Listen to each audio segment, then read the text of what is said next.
Hello, YouTube! Happy Sunday to all of you. I am here to give you your video update of the week in review. My name is Jared Fuller, and I thank you for watching. So, some things to talk about from last week. Yes, I went to Ann Arbor to the C.S. Mott Children's Hospital.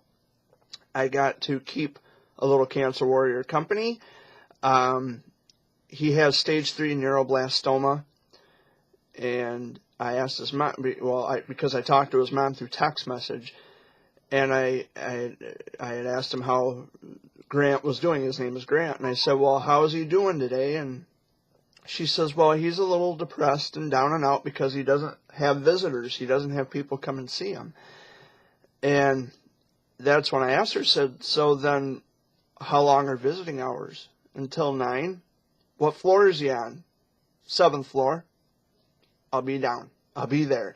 And I got in my van, and I took off to Ann Arbor. So I was there for probably 3 hours. I visited with Grant for 3 hours.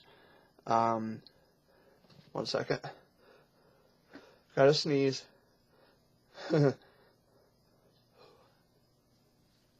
Maybe not. But anyway, I was there for like 3 hours, and it was a great visit. He was, because you know how anybody is when they're not feeling well, especially children, because Grant's only 7.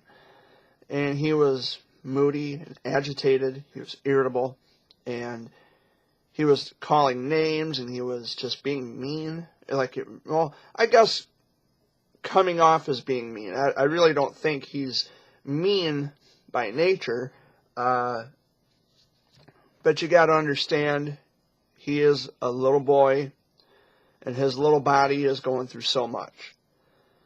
He's in a lot of pain, and I feel bad for him. I really do. I feel bad for him, but I understand the battle. And that was one of the reasons that I wanted to go and meet Grant, just to tell him that, hey, I had cancer when I was little, littler than you even, so it isn't a way for me to toot my own horn, as most people like to put it. I visited Grant in the hospital, and I look forward to visiting some more warriors in the hospitals in the months and whatever years to come. I wish it wasn't that, I wish that wasn't the case, because hospitals, I have PTSDs, and even the smell of rubbing alcohol sets me off really, really fast. And just walking through hospitals, it just kind of, because I've been in them so much. But I shirked it off, and I was there for Grant and his family, because Grant was depressed because he didn't have any visitors. And I said, well, I'll come down and visit with him. And I got a surprise being made for him. So I hope he'll like it. So that was one of the things I did. I went to Ann Arbor. Tomorrow night I'm going to be in Detroit at WDIV Studios.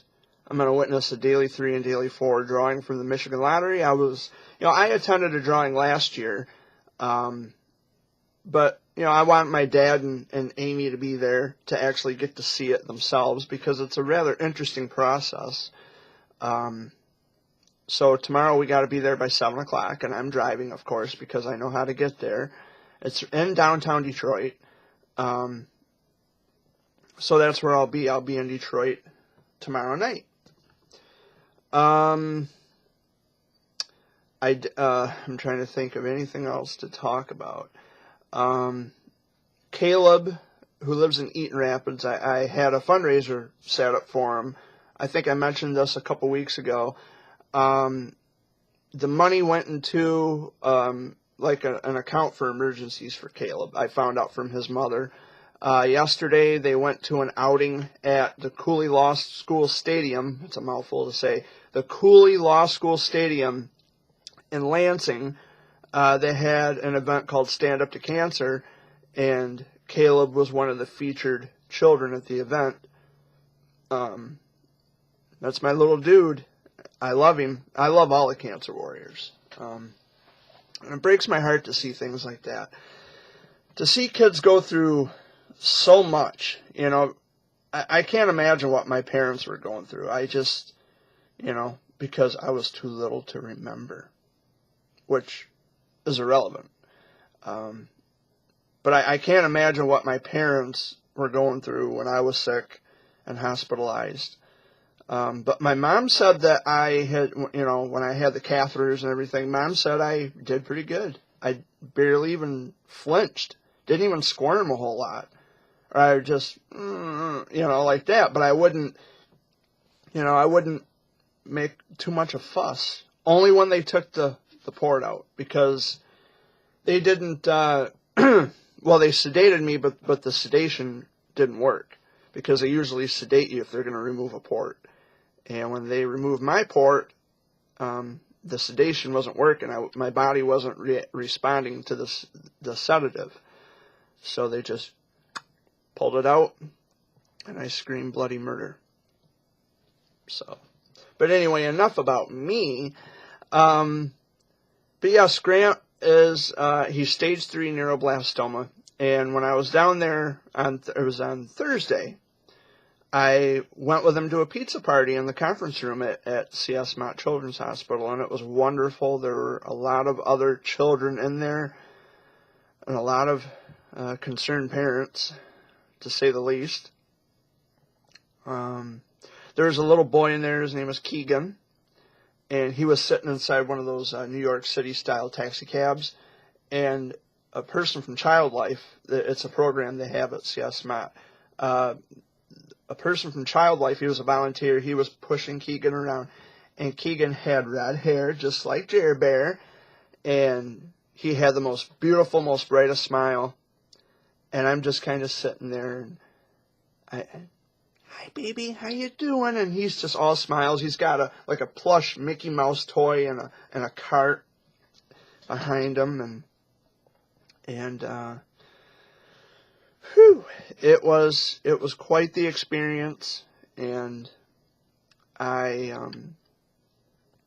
wow, it's hard not to get emotional when we talk about things like this, because we're talking about children who were dealt very crappy hands. And when I was sitting in that room, there would be children here, children there, children over here. They, the chemo made them lose all their hair. They got wires hooked to them. They're walking around with their IV machines and their IV bags and everything. And I just, my heart goes out to those parents, because so much of my personal life is involved in this, and raising awareness. And this is the one thing that people don't understand, is so much of my personal life goes into this. That's why I have such an emotional attachment, or an emotional appeal, to raising awareness to childhood cancer. This was my life. And I still have the after effects from the chemo. That'll be permanent forever. People don't get it. I put so much of my personal life into this. And they say, well, Jared, you shouldn't do that. But how can I not? I've been through it. So I can't detach my own personal experiences from the thing that I'm advocating for, because the thing I'm advocating for is what I've personally experienced. I can't detach the two. Just like I was told I should I should separate emotion from logic, which is also stupid, but I won't get into that. There was something else I wanted to talk about, because there's really not a whole lot of other things to talk about. The week was, it was pretty good. It has its ups and downs, just like any other week. But there was something else I wanted to talk about, and I was just trying to find the right words to say this so I could explain to you, the audience, in a better way, or using better methods. So I get presented with this question all the time, this conspiracist way of thinking, this conspiracy theory way of thinking, that the government knows something that the people don't. Jared, do you feel that there is a cure for childhood cancer, and the government's not telling us? Or do you feel that there really is no cure and we're just playing along with the domino effect? My response to that, because I don't have any evidence laid out in front of me, I can't prove it either way. So my response, which I feel would be the most appropriate response or answer to give, is I don't know. Now, granted, sure, we know that Big Pharma is making a killing. They're making a fortune. I think we all know that. But that still doesn't answer the question, do I think there's a conspiracy theory going on? That's abstract from the main question. We know that Big Pharma is getting rich every day, and they only get richer. We know this. But that's an abstract concept. They're not, I wasn't asked, do I think Big Pharma is getting rich or poor, because we know that they're continuously getting rich and they're staying rich. The question was, do I think there's a conspiracy? My response to that, right off the top of the stack of questions, is I don't know, because of the fact that, now I'm not saying there is if there isn't. I'm not saying that either way. But let's say, for example, there isn't. And I can't prove it, you can't prove it. But let's say that there really isn't a panacea for cancer, and that we are just playing along, the next domino to fall. It would then be wrong for me to say, yes, there is a cure, but they're just not telling us. What if there's really not? And vice versa. I can't prove it. I can't, what I feel and what's actually happening are two different things.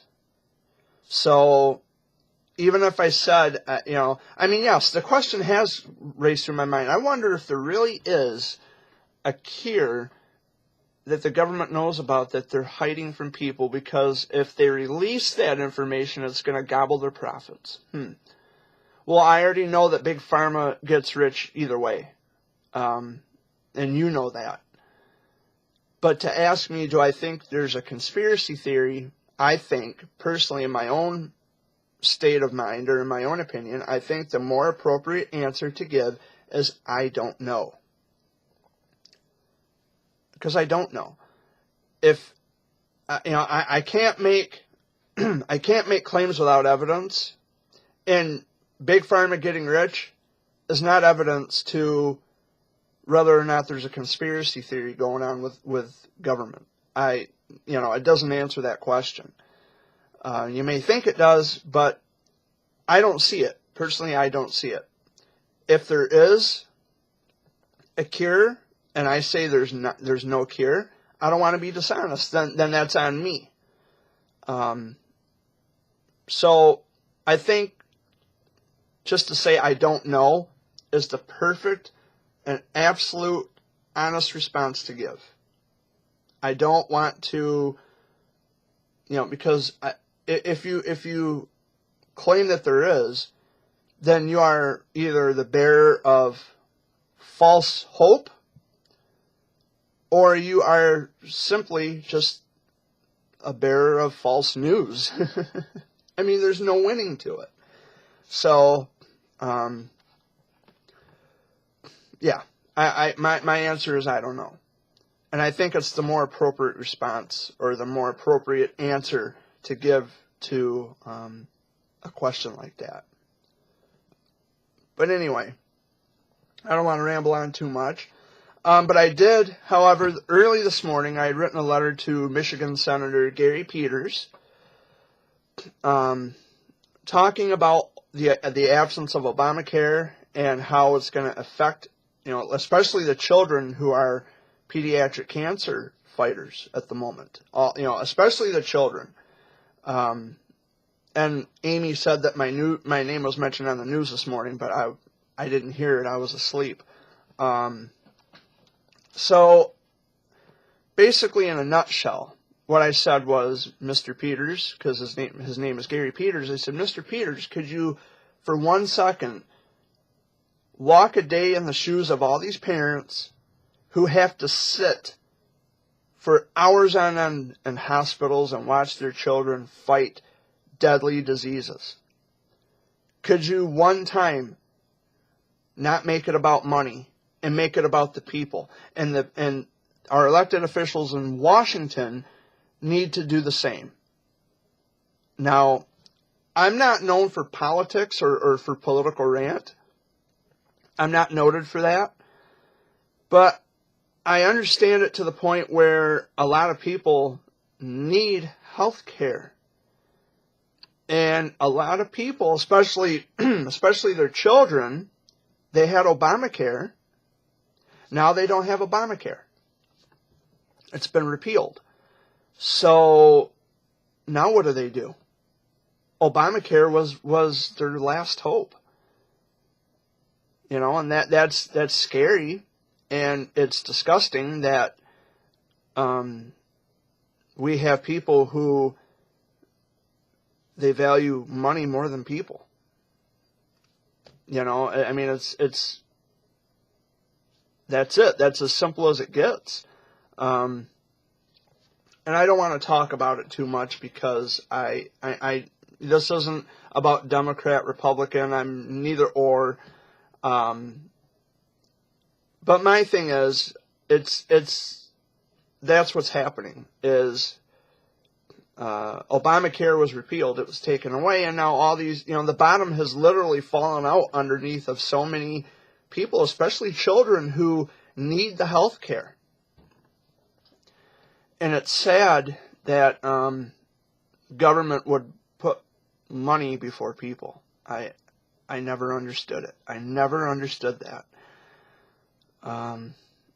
But I did, in the email, I asked Senator Peters if he would, if they could do something in Lansing, at Capitol Building to make sure that awareness to childhood cancer is known. Could you, just put up gold ribbons around the city, or light Capitol Building up gold. Have gold light shining on it. Like, I don't care if it's metallic gold. I don't care if it's yellow. Make it known. Because, and these were the words I said, because the thing of it is that these children are your next door neighbors. They're your friends' kids. They are the classmates of your children. They are the ones who, they go to school, they get made fun of because they don't have hair.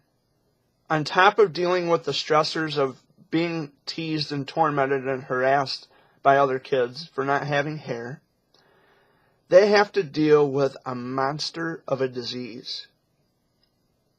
That's a lot of added stress. These kids are going through so much. And what if this was one of your children, Mr. Peters? And anybody else from Washington, if Washington, if any elected official in Washington's listening to this, good, I'm glad I got your attention, but I highly doubt it. My only hope is that sometime in my lifetime, we can find a panacea for childhood cancer. A one-time, a one-for-all cure, and government won't make money a priority. Because that's what's happening. It's money over people. And that is one of the most appalling, most disgusting pastimes of our culture with government. I don't want to ramble on too much about this, but it is one of the most disgusting things I've ever witnessed in my life, is that government values money over people. There's no amount of money in the world that could ever take away the hurt and the pain of a parent who has to lower their own child 6 feet into the ground. There's no amount of money in the world that could ever make a parent change their mind about that. And it's not even death. It's just the fact that they're sitting in a hospital watching their babies go through so much unnecessary bullshit because the government can't get their shit together. They want to make money a priority over people, especially our youngest citizens. Excuse me. Especially our youngest citizens. If you don't find that to be appalling, then maybe you're part of the problem. Because children come first, right? Isn't that what they always say in America? Children come first? Well, then start proving it. Let's start burying cliches before children. It's that simple. And that's basically how I ended the note to Senator Gary Peters. But I heard that Gary Peters was no longer a senator for the state of Michigan, but I have yet to see or hear any news about that. Maybe he left and I just didn't hear about it. But I know it's Gary Peters and Debbie Stabenow.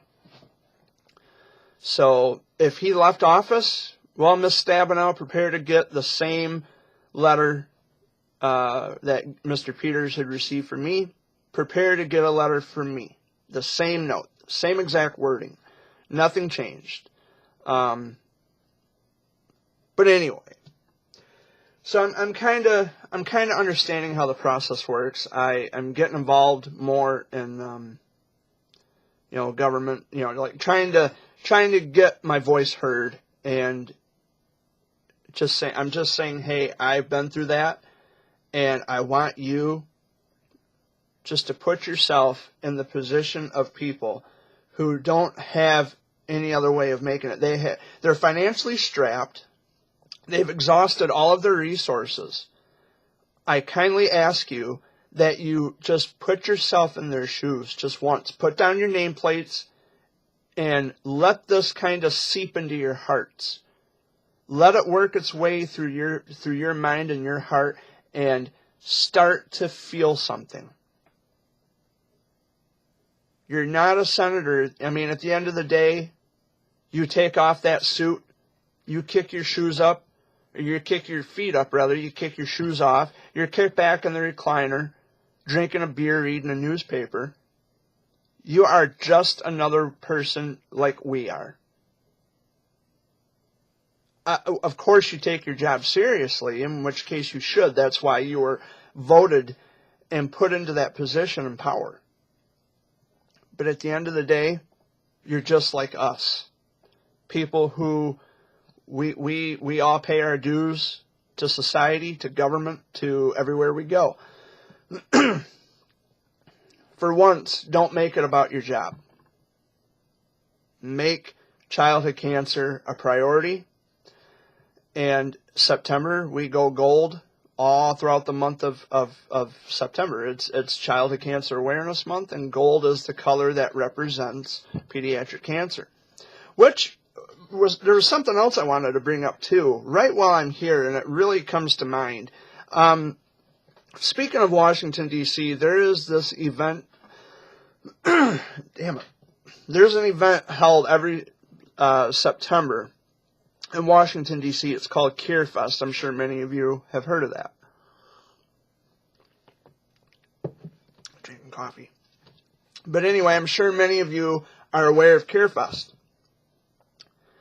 Now, I have nothing bad to say about CareFest. I think it's great to see people coming together and enjoying life. But my thing is, because I'm not really familiar with CareFest or how it works, I think I have to be registered. I have to register to join or whatever. I don't know who runs it because I always ask that question and I always get sandbagged. So nobody seems to know who runs CareFest. But my thing is even if I never go to a CareFest ever in my life, which is okay, my position is CareFest is only once a year. I'm cured of childhood cancer. My CareFest is every single day. It may not be as festive. There may not always be exhibits. I mean, around here, there's nothing going on at my house. The fact alone that I wake up every day, I get out of bed, I wipe the sleep from my eyes, that alone is a cure fest.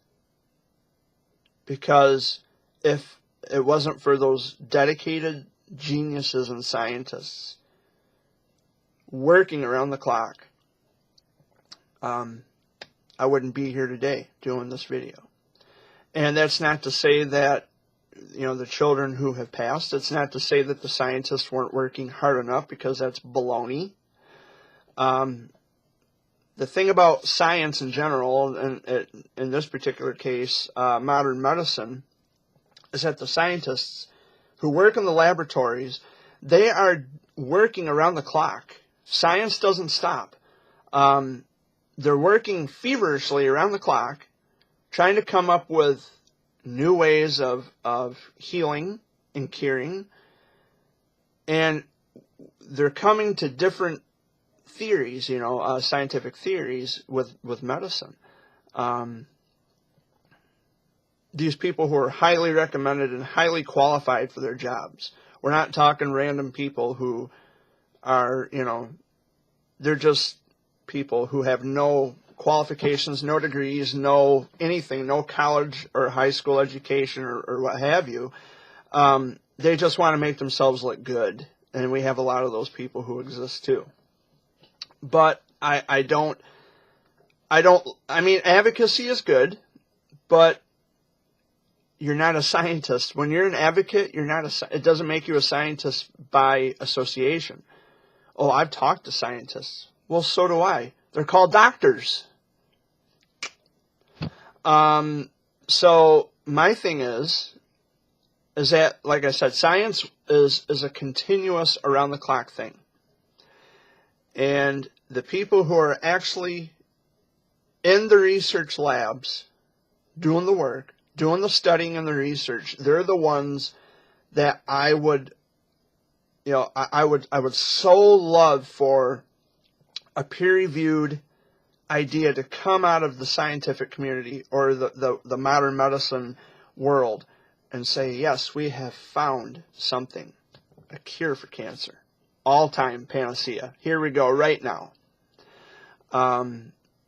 That's wishful thinking, and I hope that dream comes true.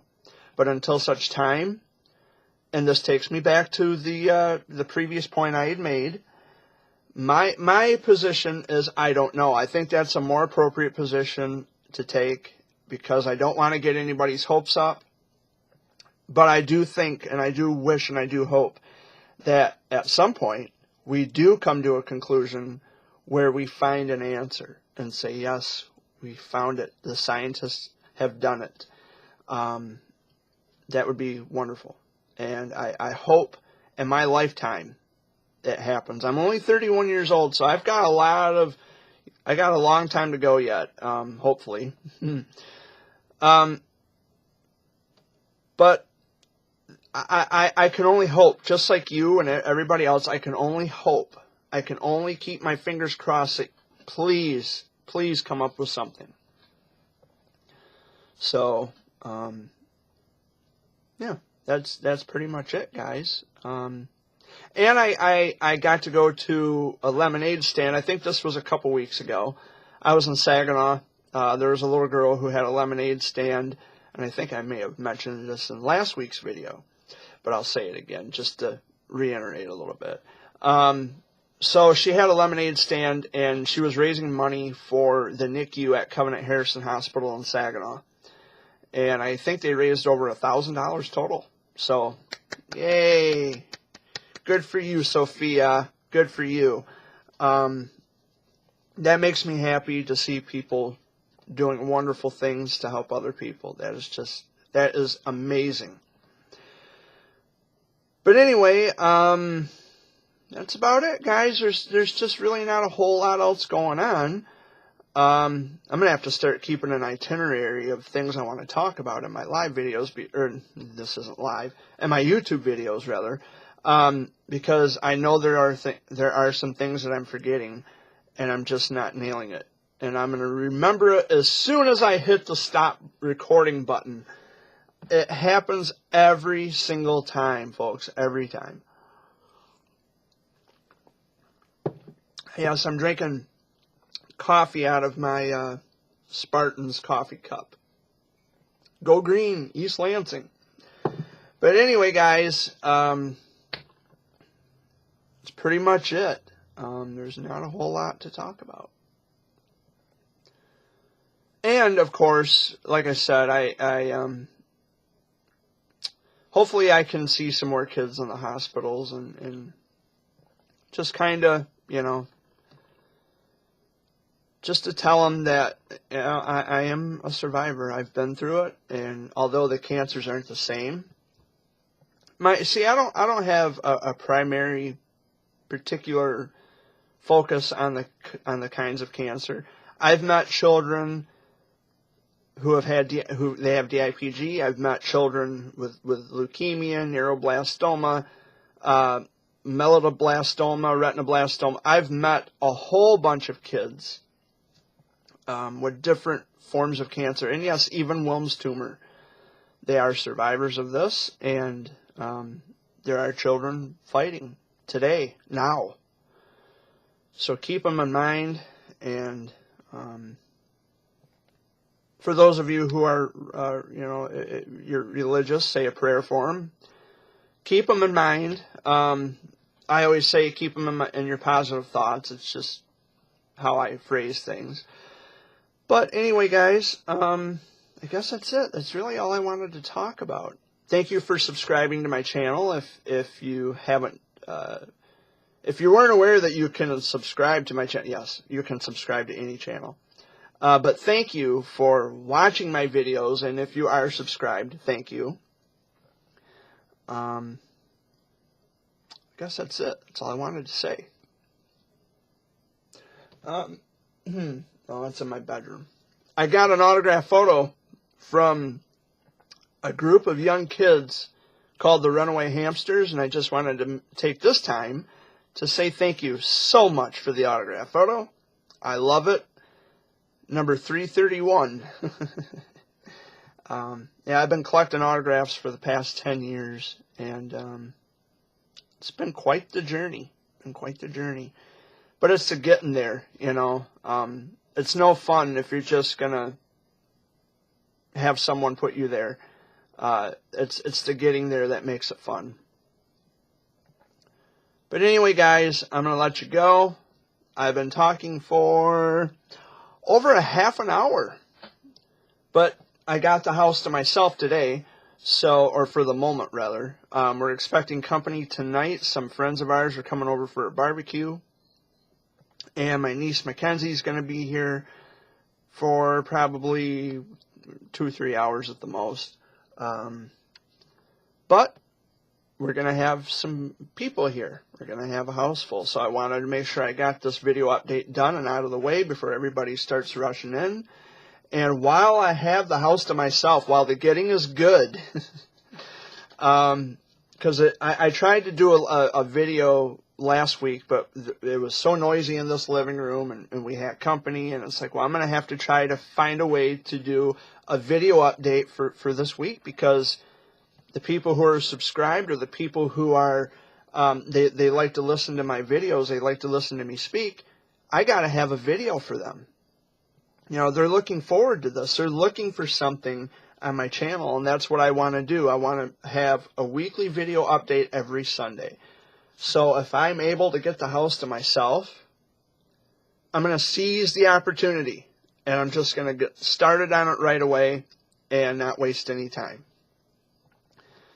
But as for myself, health-wise, I'm doing okay. I went to see Dr. Gordon in Saginaw, and he says that my sleeping patterns seem to be okay. He's guessing that it's behavioral, because when I had Facebook, it was keeping me awake at night.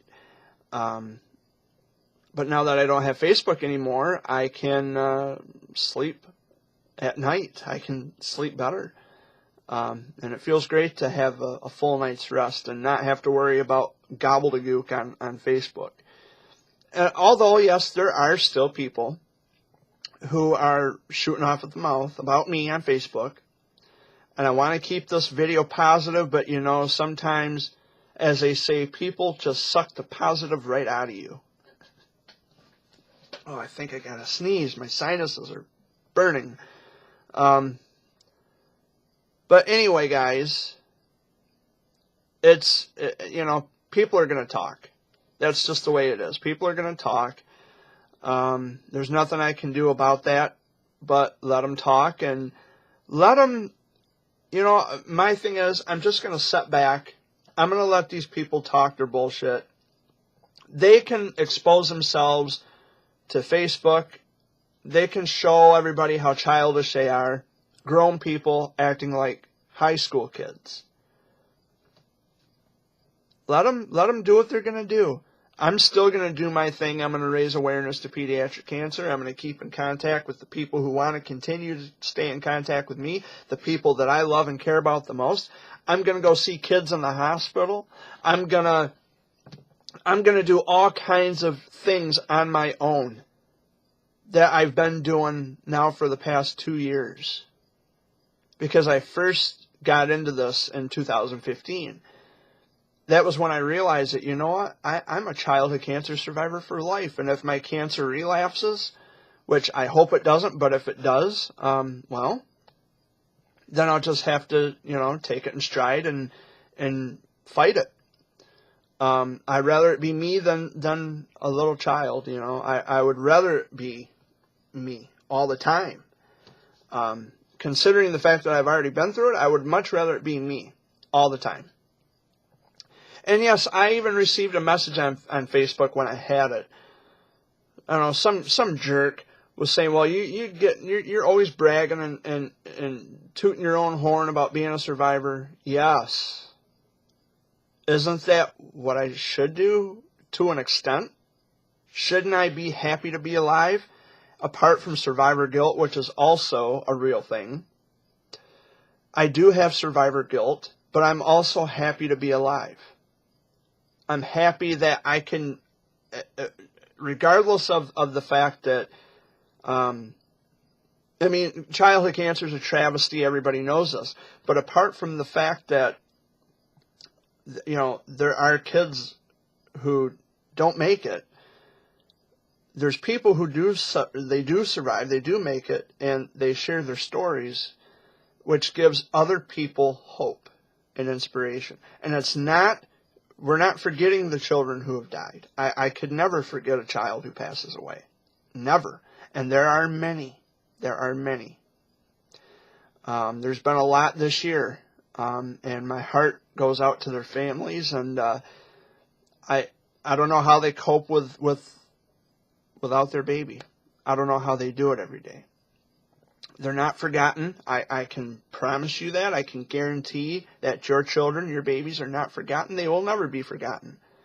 Your kids, if you are a bereaved parent watching this, your child is the reason that I raise awareness, that I continue making it known to as many people as I can. I can't get everybody enthused in pediatric cancer awareness. I can't do it. At least not by myself. I can't get people interested in it because it didn't affect them. That's their attitude. That's their outlook.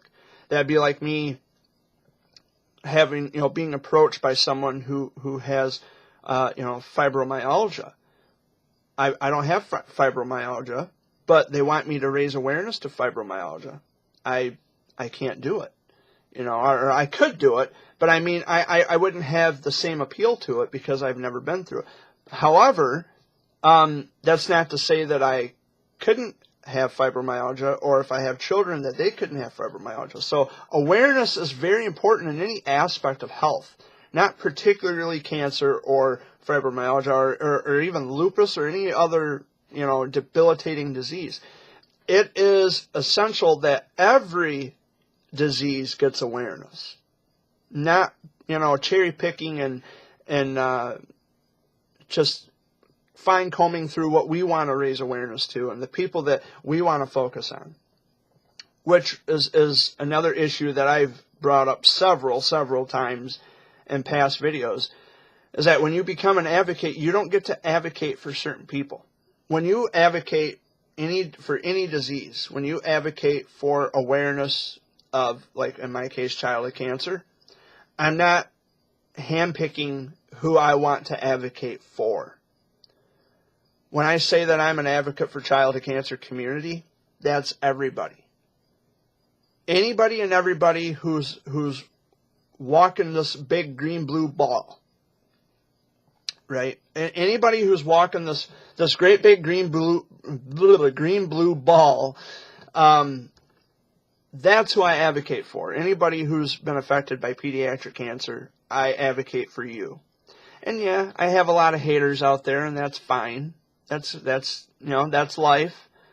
There's always going to be someone to not like you because of the things you say or the things you do, but particularly the things I say in my videos, because there's so much truth.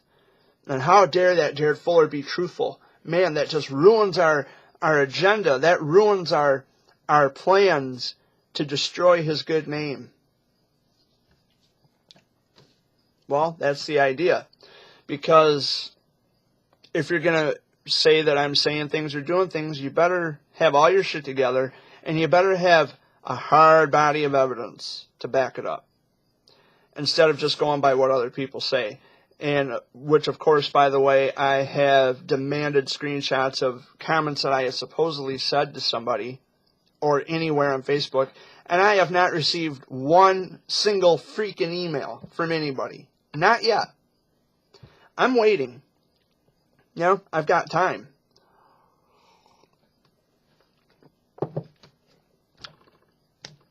You know, just saying. But anyway, guys, I'm going to let you go. And I thank you for watching. And keep it real. Keep raising awareness to childhood cancer. Keep doing whatever it is that you're doing that is beneficial to fellow man, to humanity, to the world. I thank you for watching. Much love, and peace out from Michigan, guys. Take care.